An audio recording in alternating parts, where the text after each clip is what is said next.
Friends, ఇప్పుడే అందిన వార్త, మరో ప్రాణాంతకమైన వ్యాధి, ప్రజలందరూ అప్రమత్తం. రాష్ట్ర ప్రభుత్వం అంటూ లేటెస్ట్ అప్డేట్ అయితే రావడం జరిగిందండి. సో ఆ వివరాలు ఏంటనేది కూడా వీడియోలో తెలుసుకుందాం.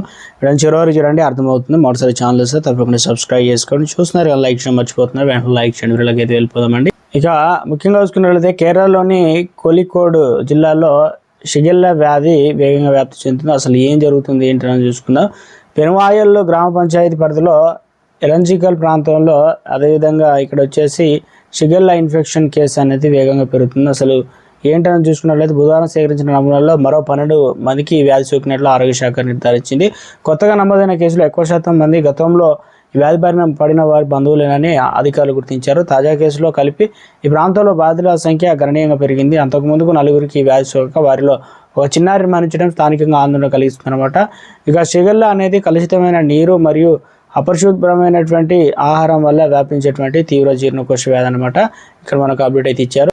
అంటే ముఖ్యంగా ఇక్కడ వచ్చేసి ఇది ఏదైతే జీర్ణకోశ వ్యాధి అంటున్నారు, దీనివల్ల ఏమవుతుందంటే విరోచనాలు, అదేవిధంగా జ్వరము, కడుపు నొప్పి, వాంతులు, నీరసం, తీవ్రమైన పరిస్థితిలో మలంలో రక్తం కూడా పడడం వంటి లక్షణాలు అయితే కనిపిస్తాయి. ఇక వ్యాప్తి పెరుగుతున్న నేపథ్యంలో ఆరోగ్య శాఖ, అదేవిధంగా గ్రామ పంచాయతీ అధికారులు పువ్వొట్టపురం, ఏదైతే ఎలంజికల్లో వంటి ప్రభావిత ప్రాంతాల పాలసీ చర్యలు ముమ్మరం చేశారు. లక్షణాలు ఉన్న ఇతర వ్యక్తులు కూడా ఆసుపత్రిలో చేర్చి వారి నమూనాలు కూడా పరీక్షలు అయితే కోసం స్వీకరిస్తున్నారనమాట. వ్యాధి నియంత్రణ కోసం ఎలంజికల్ అంగన్వాడీ కేంద్రంలో ఆరోగ్య శాఖ, ఆశా కార్యకర్తలు మరియు పంచాయతీ అధికారులు కూడిన కోఆర్డినేషన్ క్యాంపులు ఏర్పాటు చేశారు. ఆశా కార్యకర్తలు ఇంటింటికి తిరుగుతూ బావుల్లో క్లోరినైజేషన్, అంటే వాటర్ కావచ్చు, ఫుడ్ కావచ్చు, మంచిగా తీసుకోవాలన్నమాట.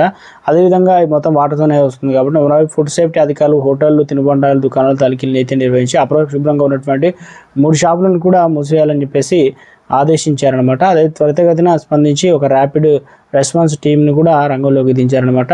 సో ఇక ముందస్తుగా ప్రజల్లో వీటి గురించి అవగాహన అయితే కల్పిస్తున్నారనమాట. ఇందుకు సంబంధించి చూసుకున్నట్లయితే అంటే కుట్టిక ప్రాంతంలో షిగెల్లాస్ వ్యాధి ప్రబలినప్పుడు అనుమతిస్తున్నారు. ఈ ఘటనలో 3 ఏళ్ల బాలిక ప్రాణాలు కోల్పోగా ఇక్కడ వచ్చేసి పలువురికి ఇతర పిల్లలు కూడా వ్యాధి బారిన పడ్డారనమాట. దీంతో జిల్లాలోని కొన్ని ప్రాంతాల్లో ఆందోళనకరంగా నెలకొందనమాట. అంటే ముఖ్యంగా ఆమె అనారోగ్యం పాలైన తర్వాత రోజుల్లో బాలికకు సన్నిహితంగా మెరిగిన అనంతరం వ్యాధి బారిన పడిన కనీసం 11 మంది పిల్లలు అధికారులు గుర్తించారు. ప్రస్తుతం మరో 5 పిల్లలు కూడా వివిధ ఆసుపత్రిలో నిశ్చితంగా పర్యవేక్షణలు అయితే ఉన్నారనమాట. సో వైద్యులు అయితే చెప్తూ ఉన్నారనమాట. వీరి వ్యాధి సోకిన ఏమైనా అధికారులు దర్యాప్తు చేస్తున్నారు కూడా. సో ముందస్తు జాగ్రత్తగా అంగన్వాడీ కేంద్రాలు తాత్కాలికంగా మూసివేసినట్లు చెప్తున్నారనమాట. సో మొత్తానికి ఈ వ్యాప్తి మరింత తీవ్రంగా కాకముందుగా దాన్ని అరికట్టేందుకు కూడా ఇంటింటికి అవగాహన ప్రచారాలు, నీటి నాణ్యత తనిఖీలు అయితే పరిశుభ్రత తనిఖీలు కూడా నిర్వహిస్తున్నారన్నమాట. ఒక అప్డేట్ అయితే ఇవ్వడం అయితే జరిగిందండి.